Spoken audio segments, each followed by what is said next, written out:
Hi there, welcome to the Tent News, where the truth comes to light and the stories everyone is talking about are brought straight to you. From shocking confessions and viral social media moments to real life mysteries and trending drama, this is the place where we uncover it all. Now, please watch this video first, and I will be back with the rest of my commentary.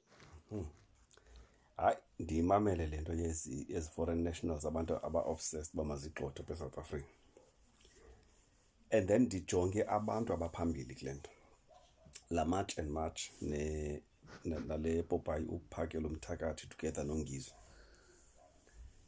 So ndive lo mfo kwaPhakelo Mthakathi ethetha into apha, ndaqoma kwakule ndawo ebeye kuyo ziidomkop zonke ebehlena nazo ziyavuma xa isithi umntu eSouth Africa ngamnye South Africa can afford to give each person 1 million every year for the rest of their lives. Yihlo make ndikuphendule man. Ngokukhulu nje ukuzithoba ngumoya lo uthethayo. Ayikho le nto ithethayo. Mntakwethu sukuthi izinto xa zikuhambela kakuhle ebomini ugceke into ezakuthi incede abanye abantu khona ukuze nabo izinto zibambele kakuhle ebomini. Uyabonakala uba umi kakuhle, uyasebenza okanye uyazisebenza, loo nto yiyo. Kodwa sukugxeka bafo i-March and March uthi it's a waste of time, futhi uqine kwelokuba ngaba aba bokufika abayindawo. Ndiba nentloni ke xa ingowakuthi qho yasoloko ingaba bakuthi ephondweni Eastern Cape nabo noodadewethu uninzi lwabo bendikade ndibakhusela. Hayi, ndibone bebakhusela ngoku aba bokufika besithi abayindawo futhi bebamele besenza ii-videos. Ndiyazi ke ayingabo bonke oodadewethu. Yihlo awungowokuqala indoda uthetha kanje, futhi iyamangaza xa intetho elolu hlobo ivele endodeni. Ndoda leyo bekufanele uba ngaba ivuyisana nento elolu hlobo. IbinguMan B egxeka into yaseMonti ezenza ngathi akazi kwa intelezi, babize oNgizwe noBhuti Phakelo Mthakathi ngamagama njengoba usenza nawe. Yazoba luhlazo xa kufika embasada bekuthiwa iyangxengxeza ngesenzo esenzekileyo sokugcotywa nokubekwa kwalaa nto bekuthiwa yinkosi phaya kuGompo. Besamkela iinkomo ezintathu, uyalazi ihlazo niyasenyelisa nto zakuthi. Ngoku nguwe Hlo unamagama lolu hlobo. Ude uthi Hlo abantu abehla benyuka besenza i-March and March ngabantu abangenanto kwenza, abantu babhizi, abantu babhizi. Uyabona Hlo ubungenothetha kanje uba ngaba ubungasebenzi, ubungenothetha kanje. Make ndibuye ke ndiqale kule nto oqala wathetha ngayo yesigidi serandi. uPhakelo Mthakathi ngokokwam ukumva xa ubummamele ungangxamelanga ukuphendula. NgesiXhosa sinentetha ethi lubaxo okanye ugqithiso. Yintetha yenzeke phaa kuPhakelo Mthakathi. Into ebezama ukuyiveza uBhuti Phakelo Mthakathi ebeveza into yokuba ngaba eMzantsi Afrika intlupheko esijongene nayo ukuba ngaba iziphathamandla okanye aba bakwizikhundla ezithile phaa phezulu bebesenza into eyiyo bengarhwaphilizi bengengohlohle sakhe. Ngabe intlupheko esijongene nayo eMzantsi Afrika ayikho. Yinto ebezama ukuyiveza xa besithi umntu ubisengafumana isigidi ngamnye ngonyaka. Ndigqithe apho. Mntakwethu ndikuve uphinda kule xa kusithiwa babhaliselwa ntoni abokufika abangene ngokungekho semthethweni. Waye kumele babhaliswe barejiste babe legal, babe zii-legal now foreigners.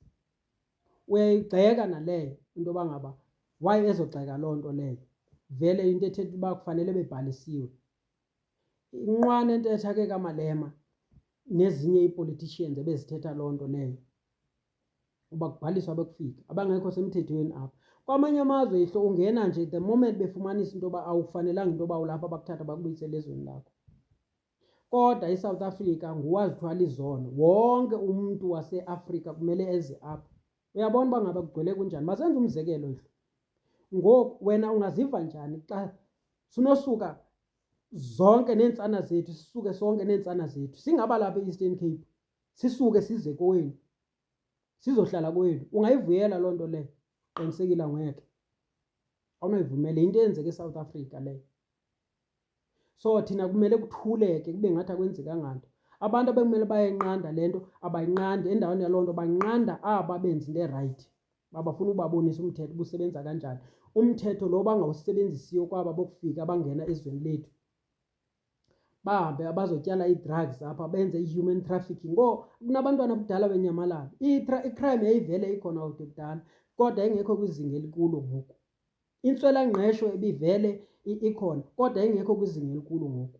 Endulo phaya oobhuti bethu nootata bethu babethi xa bephuma umntu athi, umzekelo, ndiyofuna umsebenzi eGoli, kwakuphela iintsuku ezimbalwa umntu avele sesithi ndiwufumene umsebenzi. Kodwa xa kunamhlanje ayenzeki loo nto leyo, kuba kaloku ezi nkampani ungahamba lonke ufumanise ezi garaji, ezi restaurant, ezi factories ziqasha abo bokufika ukuba zibazi into yoba ngaba abanamalungelo, abazukwazi ukuzikhalazela into ezithile. Kuyekwa aba baseMzantsi Afrika, nto leyo inyusa izinga lengqesho. That is why bafowethu sebegcwele kwiziyobisi. Kunabantu abanezidanga mfethu, nditsho mna nabo bangafundanga, bevele imisebenzi ifumaneka kwiindawo zonke, kodwa ngoku sekufika bawufika basithathele imisebenzi. Uzothi wena kuhluka kunyuka futhi aba bantu babhizi nge-March and March bayasetyenziswa, ndaweni yento bangayixhasa ihloloo nto leyo. Hayi madoda, niyasenyelisa futhi ke ndidana kakhulu xa nineentetho ezilolu hlobo madoda. Usazobona, uyabona le kuthiwa kungaqhuma kubasiwe. Vele abemi beMzantsi Afrika bayibona into erongo, bayibetha ngoyaba ke aba bekufanele ngabe bayayinqanda, bakhuphe aba bokufika. Kunzima nokuba kufumaneka izikolo kwezinye iindawo, kusekugcwele abokufika. Wakwayibona phi le nto leyo? Kumanye amazwe angeke uyibone loo nto leyo, angeke uyibone. Kodwa niyagxeka nithi abayindawo, it's a waste of time. Yho, hayi mntakwethu, hayi yazi niyaniphoxa nje. I-Eastern Cape nje xa kunoze le emagama lolu hlobo aphume endodeni, ngabantu bokufika. Mna sendizihambile. Uyabona indlela abathetha ngayo, ndibuyele nakoodadewethu aba babakhuselayo, bayibeka kakuhle into yoba ngaba ababafuni abemi baseMzantsi Afrika. Into abayifunayo nje kukuzuza la malungelo bafumanayo apha eMzantsi Afrika, bangene ukusuka apho bazokwazi ukuthi basijikele. Yinto ezekwenzeka eminyakeni. Ndiyawunqwena into yoba ngabe nibe nisekhona, ndiyanqwena eminyakeni nje xa beziveza ububona ubunja babo aba bokufika, nibabone. Okwangoku kusemnandi ihlo, kodwa I can assure you, usazobona. A South African man decided to react on another South African man who was actually defending foreigners, saying they are not going anyway. And this man right here, he was actually talking about everything.